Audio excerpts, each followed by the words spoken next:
مکہ اور مدینہ میں حضرت عمر رضی اللہ تعالیٰ عنہ کی خلافت راشدہ میں جب سے 20 رکعت تراویح شروع ہوئی ہے، پورے عالم اسلام میں شروع میں ایسا ہوا کہیں 16 کہیں 40 بھی ہوئی ہے، اور اس سے کم تو ہمیں ملتی نہیں ہے۔ موطا کی ایک ہی روایت میں ہے کہ 13، ایک میں آتا ہے 8 اور ایک میں آتا ہے 20۔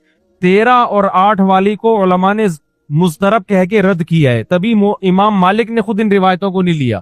اور ویسے بھی حضرت عمر نے اگر 13 یا 8 شروع کی ہوتی تو پورے عالم اسلام میں اس وقت کہیں تو 8 یا 12 یا 13 ہو رہی ہوتی نا، کوئی ایک روایت تو ملتی، ایک بھی نہیں ملتی، کم سے کم 16 کی، پھر 16 سے 20، زیادہ تر 20، پھر 20 سے بھی زیادہ ملتی ہیں۔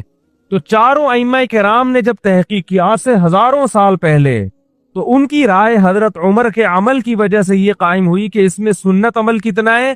20 رکعت۔ اس وقت سے لے کے مسجد نبوی اور مسجد حرام میں آج تک کتنی رکعتیں تراویح ہو رہی ہیں؟ 20 رکعت، سنت سمجھ کے۔ آج اگر حرم میں ہمیشہ کے لیے بھی 10 ہو جاتی ہیں تو میرے بھائی اسلام وہ ہے جو قدیم ہے، قرآن و سنت کی وہ تشریح جو پہلے علماء کر چکے ہیں، پوری امت اس پر۔ آج کی تشریحات پر ہمیں اعتماد نہیں ہے، آج حکومتوں کے دباؤ ہوتے ہیں، آج مفادات ہوتے ہیں، کسی پہ ہم الزام نہیں لگا رہے۔ آج بعض دفعہ سوچنے میں غلطی کرتا ہے انسان، قرآن و حدیث کا اپنی طرف سے مفہوم مراد لے رہا ہوتا ہے۔ ہمارے اہل حدیث بھائی عام طور پر صحیح بخاری کی حدیث پیش کرتے ہیں کہ نبی صلی اللہ علیہ وسلم رمضان غیر رمضان میں 8 رکعت سے زیادہ نہیں پڑھتے تھے۔ اس کے تو بہت آسان جواب ہے، اس حدیث سے تراویح پر استدلال کرنا تو اتنا غلط ہے، میں حیران ہوتا ہوں۔ بھائی نبی اگر 8 رکعت پڑھتے تھے تو کیا جماعت سے پڑھتے تھے؟ آپ جماعت سے کیوں پڑھتے ہیں؟ نبی تو آخری وقت میں پڑھتے تھے، آپ عشاء کے بعد کیوں پڑھتے ہیں؟ دوسری بات یہ، بخاری ہی میں دوسری حدیث بھی تو ہے کہ نبی صلی اللہ علیہ وسلم یزید فی رمضان ما لا یزید فی غیرہ، رمضان میں جو رات کی عبادت خاص طور پر اس کی تعداد مقدار وہ رمضان کے علاوہ کی تعداد سے زیادہ۔ بخاری ہی کی دوسری حدیث اس حدیث کے کیا ہے؟ اگینسٹ ہے۔ تو اس کو کیوں لیتے ہو، اس کو کیوں نہیں لیتے؟ دونوں حدیثیں صحیح بخاری کی ہیں۔ اسی وجہ سے علماء نے کہا ہے کہ حضرت عائشہ کی جو حدیث ہے نا کہ نبی رمضان اور غیر رمضان میں 8 سے زیادہ نہیں پڑھتے، یہ مسترب ہے، کیونکہ دوسری حدیث بالکل اس کے اگینسٹ ہے۔ جب دو حدیثیں بالکل ایک جیسی سند کی ہوں اور ایک دوسرے کی اگینسٹ ہوں تو ان میں کسی سے بھی آپ استدلال نہیں کر سکتے۔ اس کی مثال ایسے ہے جیسے بخاری میں ہے کہ حضرت سلیمان علیہ السلام نے ایک رات میں اپنی 60 بیویوں سے ہمبستری کی، دوسری میں آتا ہے 100 بیویوں سے کی۔ 60 اور 100 کے عدد ایک دوسرے کے بالکل کیا ہیں؟ اپوزٹ۔ اب آپ ایک عدد کے بارے میں بھی یقین سے نہیں کہہ سکتے کیونکہ اس میں دونوں ایک دوسرے کے بالکل خلاف ہیں۔ ہم یہ کہیں گے بہت کثرت سے ازواج تھیں، صحیح تعداد ہمیں معلوم نہیں ہے، یا ہم کچھ اور تعویل کریں گے، حفظ کل ما لم یحفظہ الآخر، کہ ایک نے 100 کا عدد کہا، ان کو تھا کہ 100، ایک نے کہا کہ 60 کا تو مجھے یاد ہے، اس سے اوپر کا یاد نہیں ہے۔ لیکن ترجیح اس میں جو زیادہ بیان کر رہا ہے نا اس کو دی جائے گی، اس لیے کہ جو کم بیان کر رہا ہے وہ یہ سوچ کے بیان کر رہا ہے کہ اس سے زیادہ کا مجھے علم نہیں ہے۔ تو یہاں حضرت عائشہ جو 8 رکعت والی حدیث بیان کرتی ہیں، اور پھر نبی سے ہی منقول ہے بخاری میں ہی کہ رمضان میں تعداد مقدار زیادہ ہوتی تھی، اس سے پتہ چلتا ہے یہ 8 سے زیادہ۔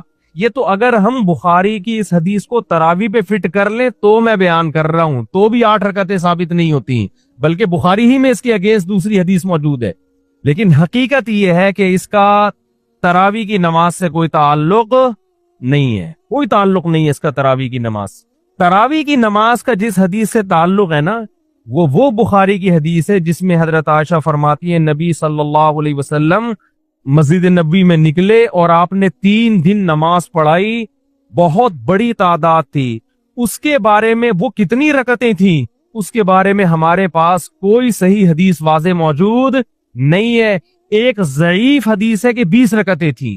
علماء نے کہا کہ ضعیف حدیث اگر کسی صحیح دوسری روایت سے اس کی تائید ہو جائے یا تعامل امت سے اس کی تائید ہو جائے تو پھر اس میں ضعف ختم ہو جاتا ہے۔ تو ضعیف ہونے کے باوجود حضرت عمر اور اسلاف کا جو عمل تھا جو عالم اسلام میں پھیل چکا تھا کیونکہ حضرت عمر رضی اللہ تعالیٰ عنہ نے جب تراویح شروع کی ہے نا تو ائمہ کرام یہ کہا کرتے تھے کہ ما رأیت عمر مبتدعا، ہم حضرت عمر کو بدعتی نہیں سمجھتے. حضرت عمر نے کام کیا تو یہ ہو نہیں سکتا کہ نبی سے اس کی اصل نہ ملے، یہ ہو نہیں سکتا کہ نبی سے اس کی اصل.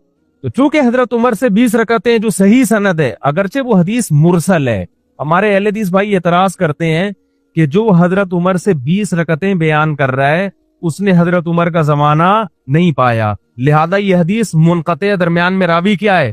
شارٹ ہے. اس کا علماء نے جواب دیا ہے، مجتہدین نے وہ جواب یہ دیا ہے کہ یہ جو تعداد رکعات ہے نا، یہ جب پورے عالم اسلام میں جب یہ پھیلی ہیں تو یہ چیز ایسی نہیں ہے جو مشہور نہ ہو. تو جو چیزیں مشہور ہوتی ہیں، جو کھلے عام سب اس کو صبح شام دیکھ رہے ہوتے ہیں، وہ چیزیں بیان کرنے میں سند کی محتاج نہیں ہوتی. اور یہ کسی دیوبندی کا قول نہیں ہے، یہ سعودی عرب کے عرب عالم ہی کے قول میں آپ کے سامنے پیش کر رہا ہوں. سعودی عرب میں آج سے چند سال پہلے 20 رکعتوں کو ختم کرنے کی جب کوشش کی تو مدینہ یونیورسٹی کے جو چانسلر تھے عطیہ سالم، انہوں نے کتاب لکھی کہ 1000 سال سے زیادہ سعودی مکہ مدینہ میں 20 رکعت تراویح ہو رہی ہے. اس کا انہوں نے اس میں جواب دیا ہے کہ یہ جو حضرت عمر سے 20 رکعتیں منقول ہے نا، حدیث مرسل کہتے ہیں راوی اپنے سے اوپر کے راوی کا نام حذف کر دے. انہوں نے کہا اس کے مرسل ہونے سے حدیث ضعیف نہیں ہوگی، کیونکہ یہ چیزیں شہرت کی بنا پر بیان کی جاتی ہیں. تراویح کوئی بند کمرے میں چھپ کے تھوڑی ہو رہی تھی، ساری دنیا دیکھ رہی تھی کتنی رکعتیں ہو رہی ہیں. تبھی محدثین نے، علماء نے، فقہا نے جو فتویٰ دیا نا 20 رکعتوں کا، تو ان میں سے کسی نے بھی یہ نہیں کہا کہ ہمارے پاس صحیح سند سے یہ بات پہنچی. انہوں نے کہا شہرت ہے اس کی. امام شافعی سے پوچھا، امام شافعی سے، کہ آپ کے پاس تراویح کے سنت ہونے کی کیا دلیل ہے؟ انہوں نے کہا سارے مکہ والے 20 رکعتیں پڑھ رہے ہیں. یہ جو تواتر سینہ بسینہ چلا آ رہا ہے نا حضرت عمر کے دور سے، یعنی حرم میں 20 رکعتیں ہوتی چلی آ رہی ہیں، تو امام شافعی نے اس عمل سے استدلال کیا. حالانکہ امام شافعی کا زمانہ تو بہت قدیم ہے. امام بخاری کے استاذ تھے امام احمد کے استاذ ہیں امام شافعی. امام شافعی کے استاذ ہیں امام محمد اور امام مالک، اور امام مالک سے اوپر کا درجہ تابعین کا شروع ہو جاتا ہے. 2 صدی ہجری کی بات کر رہا ہوں میں آپ کے سامنے. اسلام آئے ہوئے دنیا میں 100 سال ہوئے ہیں. 100 سال کے بعد امام شافعی کیا کہہ رہے ہیں؟ ہم مکہ میں لوگوں کو کتنی پڑھتے ہوئے پا رہے ہیں؟ 20 رکعتیں. مکہ سے کتنا دور ہے کوفہ اور بصرہ، جہاں حضرت علی کی خلافت قائم ہوئی تھی، وہاں عبداللہ بن مسعود کتنی پڑھ رہے تھے؟ 20 رکعتیں. ان کے شاگرد ان سے یہی نقل کرتے چلے آ رہے ہیں. اتنی بڑی تعداد جب ایک چیز پر جمع ہو گئی، اور پھر علامہ شامی نے آج سے 150-200 سال پہلے لکھے پوری روئے زمین پر کہیں بھی 20 رکعت سے کم 1 رکعت بھی نہیں ہو رہی، تو کیا علامہ شامی کے دور میں امت گمراہی پہ جمع ہو گئی تھی؟ حالانکہ صحیح حدیث میں ہے کہ میری امت گمراہی پہ کبھی جمع نہیں ہو سکتی. تو ہم آپ سے مطالبہ کرتے ہیں کہ اگر آپ صحیح بخاری کی اس 8 رکعت والی حدیث کو کہتے ہو نا کہ وہ اصل ہے، تو پہلا سوال یہ ہے کہ وہ انفرادی پڑھی گئی ہے. آپ جماعت سے کیوں پڑھتے ہو؟ آپ رکعتیں نبی سے لے رہے ہو، جماعت کس سے لے رہے ہو؟ حضرت عمر سے. یہ غلط ہے. نمبر 2، وہ رات کے آخری حصے میں پڑھی گئی ہیں، آپ کب پڑھ رہے ہو؟ عشاء کے فوراً بعد پڑھ رہے ہو. بعض لوگ یہاں یہ بھی کہتے ہیں کہ نفل نماز ہے، اس میں کوئی عدد متعین نہیں ہے، جتنی چاہے پڑھ لو. خوب سمجھ لیں، نفل نماز میں جماعت، لوگوں کو اکٹھا کر کے پڑھنا یہ جائز نہیں ہے جب تک آپ کے پاس اس کا ثبوت نبی صلی اللہ علیہ وسلم سے صراحتاً یا دلالتاً نہ ہو. صراحتاً کا مطلب نبی سے سند ہو، دلالن کا مطلب صحابہ نے کیا ہو، صحابہ کا عمل یہ بتا رہا ہو کہ نبی نے کیا ہوگا. بعض چیزیں صراحتاً ہوتی ہیں، بعض کیسے ہوتی ہیں؟ دلالتاً. دلالتاً کا مطلب یہ ہوتا ہے کہ جیسے ہم نے اپنی آنکھوں سے تو نہیں دیکھا، سورج کی روشنی دیکھ کر یقین ہو رہا ہے کہ سورج نکلا ہوا ہے، تو صحابہ کا عمل دیکھ کر یقین ہو گیا کہ یقیناً نبی نے یہ عمل کیا ہے. اس کو کہتے ہیں دلالتاً. تو نبی صلی اللہ علیہ وسلم، ہاں لوگ یہ کہتے ہیں کہ بھئی کوئی عدد متعین نہیں ہے، جتنی چاہے پڑھ لو، اور ہم 8 اس لیے پڑھتے ہیں کہ لوگوں نے 20 کو سنت قرار دے دی ہے، تو جتنی چاہے پڑھ لو. خوب سمجھ لیں، عبادت توقیفی ہوتی ہے، ان میں اپنی رائے کا دخل نہیں. توقیف کا مطلب یہ ہے کہ جن کیفیات کے ساتھ جس طرح منقول ہے اس میں آپ اپنی طرف سے کانٹ چھانٹ نہیں کر سکتے. میں نے ایک دفعہ یہ بیان کیا تھا کہ